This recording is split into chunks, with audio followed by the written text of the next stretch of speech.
নমস্কার বন্ধুরা, আজকে আপনাদের দেখাবো মোচার দুটো রেসিপি। একটা হচ্ছে মোচার বড়া সেটা চিংড়ি মাছ সহযোগে, আর একটা মোচার ঘন্ট করব। আপনারা দেখতে থাকুন রেসিপিটা কিভাবে করি। সবার প্রথমে এখান থেকে মোচার এই অংশটা কচি আছে, তো এবার এই অংশটা আমি ছোট ছোট টুকরো করে প্রথমে কাটবো একদম মিহি করে, তারপর একটু হালকা ভাপিয়ে নেব। চলো আগে কাটি, তারপর দেখ। প্রথমে এই পিছনের জায়গাটা একটু ছোট্ট করে বাদ দিয়ে দেব। জানি না এটা কেন বাদ দেয়, হ্যাঁ, আগাগোড়াই মাদের জেঠিমাদের দেখে এসেছি এটা কেটে বাদ দেয়। আর এই মোচাটা এত ভালো আমাদের, কি বলবো, যতই কাটো আর যাই করো হাতে কিন্তু কোনোভাবেই এটায় কষ লাগে না। ছোট ছোট করে কাটি এটা।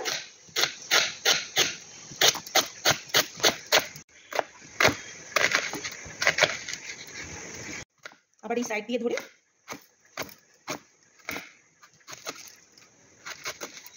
দেখো ছোট ছোট টুকরো করে কেটে নিলাম। এটা ভিতরের এটা শুধু ওই কচি পাটটা, আর এইগুলো এই যে দেখো যেগুলো আমরা ছাড়িয়ে এগুলো মানে রেখেছি, এগুলো দিয়ে একটা তরকারি করব চিংড়ি মাছ দিয়ে। দুটোই দেখাবো, চলো। এটা মোটামুটি সেদ্ধ হয়ে এসেছে। আমি একদমই অল্প নুন আর হলুদ দিয়েছিলাম। এবার আমি এটা নামিয়ে নেব। দিয়েছি এতে, এবার একটু বেসন দিয়ে দিচ্ছি,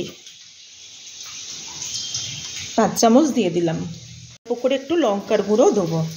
হাত দিয়েই এটা সুন্দর করে মেখে নেব।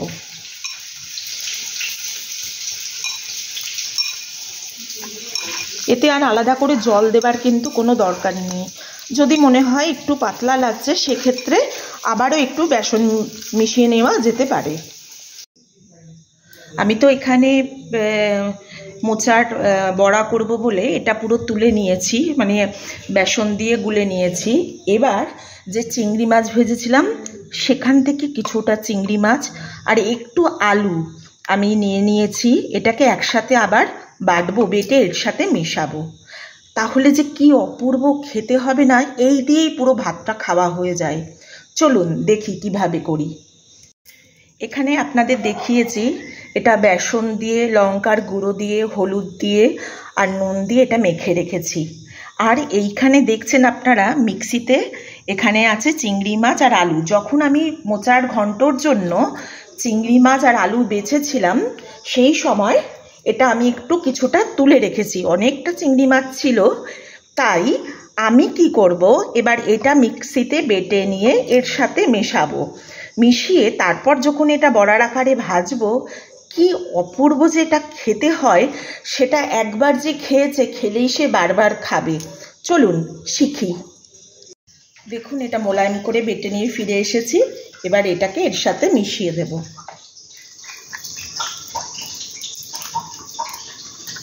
দারুণ খেতে হয়, একবার অন্তত করে দেখবেন, খেয়ে ভীষণ ভালো খেতে হয়। বাচ্চারাও পর্যন্ত বাড়িতে যারা আছে, যে চিংড়ি মাছ বলে কথা, ভালো তো লাগবেই বলুন।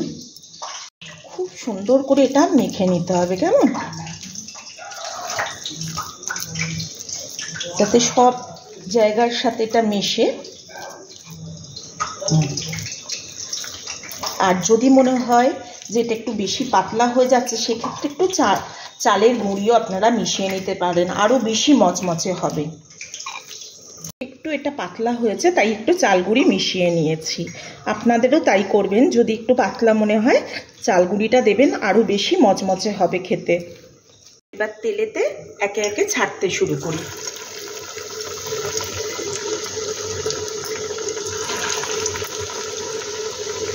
অবশ্যই চেষ্টা করবেন সবাই এটা করবার, খুব ভালো হবে খেতে।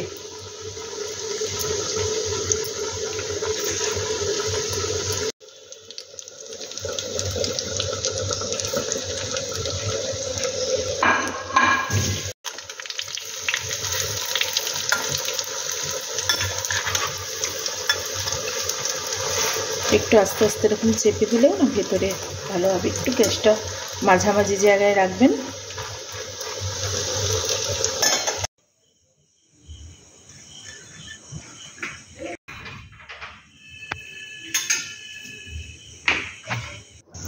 মোচার বড়া রেডি।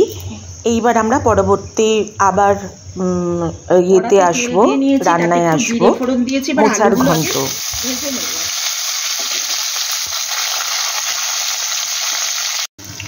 আলুটা লাল লাল করে ভাজা হয়ে গেছে, এবার আলুটা আমি তুলে নেব। এবার এই তেলেতেই নুন হলুদ দিয়ে মাখিয়ে রাখা চিংড়ি মাছগুলো দিয়ে দেব। তুলে নেব।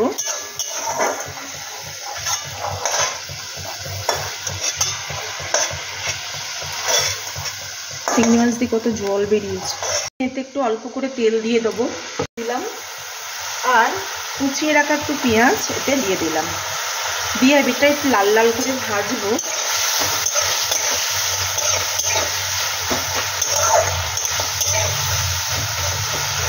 এটা একদম অল্প করে হালকা করে একটু সেদ্ধ করে নিয়েছি মোচাটা। এই মোচাটাই এবার ঘন্টের জন্য এই যে আলু ভাজা হচ্ছে ওর সাথে দেব। এখানে আমি একটা টমেটো, রসুন 4 কোয়া, একটু আদার টুকরো এর মধ্যে আমি মিক্সিতে পিষে নিয়েছি। এবার নিয়ে পেঁয়াজটা ভাজা ভাজা হয়ে গেছে, এটা এবার এতে দিয়ে দেবো এই পেস্টটা, টমেটো, আদা আর রসুনের পেস্ট। নুন দেব, অলরেডি নুন দিয়ে সেদ্ধ করা আছে, সেটাও মাথায় রাখতে হবে। অল্প করেই দিলাম, তারপর নয় যদি কম দেখা যায় যে সেক্ষেত্রে আবার একটু পরে দিয়ে দেব।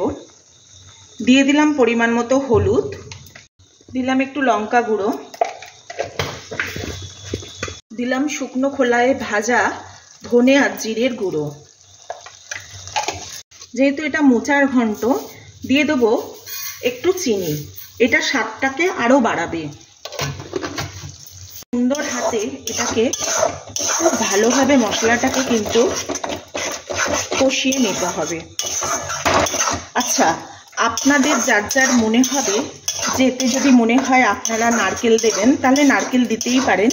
আজকে আমার কাছে নারকেলটা নেই, তাই আমি ছোলা দিয়ে করব। ছোলা আর মটর সেদ্ধ করে রেখেছি আমি, ওটাই দেবো। আর চিংড়ি মাছ তো আছেই, আর তাই জন্য আচার নারকেল দিলাম না। কষানো হয়ে গেছে আর মশলার থেকে তেলও ছেড়েছে। এবার আমি এখানে চিংড়ি মাছ আর এই আলুটা দিয়ে দেবো, যেটা ভেজে রাখা ছিল। আবারও এটা ভালো করে নাড়াবো। চিংড়ি মাছ আগের থেকে ভাজা আছে, মোচাও সিদ্ধ করা আছে। এবার তাই জন্য এটা রান্নাটার বেশিক্ষণ লাগবে না হতে। আমি এখানে একটু ছোলা মটর সিদ্ধ করে রেখেছি।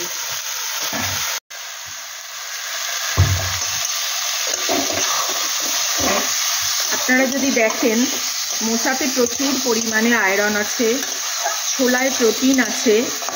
এটা কিন্তু শরীরের জন্য ভীষণভাবে ভালো। মানে খাওয়া ছোলাতে ফাইবারও আছে, এটা আমাদের শরীরের অনেক উপকারে আসে। যাদের আয়রনের শরীরে ঘাটতি হচ্ছে, তারা থোড়, মোচা এই জাতীয় জিনিসগুলো খেলে তারা কিন্তু অনেক উপকার পাবেন। মাঝে মধ্যেই কিন্তু আমাদের থোড়, মোচা এগুলো খাওয়া উচিত। কলা গাছের কোনো কিছুই ফেলা যায় না, সবটাই কাজে আসে। সেই পাতা থেকে শুরু করে থোড় বলুন, কলার পেটো দিয়েও আজকাল সুতো তৈরি করে কাপড় তৈরি হচ্ছে, আর কলা তো খাবার জন্য ব্যবহার করা হয়। এবার আমি এটা হয়ে গেছে ভালোভাবে কষানো। এবার এইটার মধ্যে আমি এই সিদ্ধ করে রাখা মোচাটা দিয়ে দেব। আমি আর এই জলটা ফেলি না, কারণ এই জলটা কষা নয়। জলটা আমি দেখেছি এটা আমাদের গাছে হয় বলেই জানি। অন্যান্য মোচা এলে সেক্ষেত্রে জলটা ফেলে দিই সেদ্ধ করে, কিন্তু এই মোচাটা যেহেতু কোনোভাবেই খারাপ লাগে না খেতে, তাই আমি এই জলটাকে আর ফেলি না। এই শুদ্ধই আমি এটা দিয়ে তরকারি করি। আপনারা কিন্তু মোচা এলে একটু দেখে নেবেন বাড়িতে, কারণ বুঝতে পারবেন না তো কোনটা কষা হবে। অনেক সময় অনেকগুলো বা তেতো তেতোও লাগে, তাই আগে একটু টেস্ট করে নেবেন, তা নাহলে তরকারির স্বাদটা পুরো। আর যদি মনে হয় কোনো মোচাতে ভীষণ কষ আছে, সেক্ষেত্রে একটু তেঁতুল দিয়ে মোচাটা ভিজিয়ে রেখে ভালো করে চটকে নিয়ে ধুয়ে জলটা ফেলে দেবেন, তারপরে আর কোনো অসুবিধে হবে না। মাকে এইভাবেই করতে দেখেছি।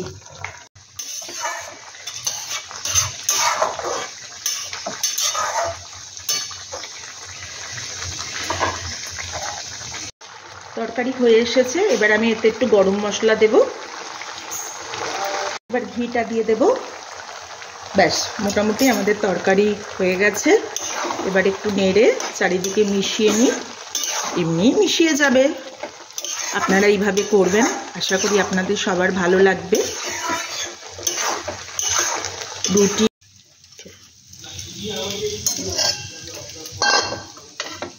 এবার নামিয়ে নেব।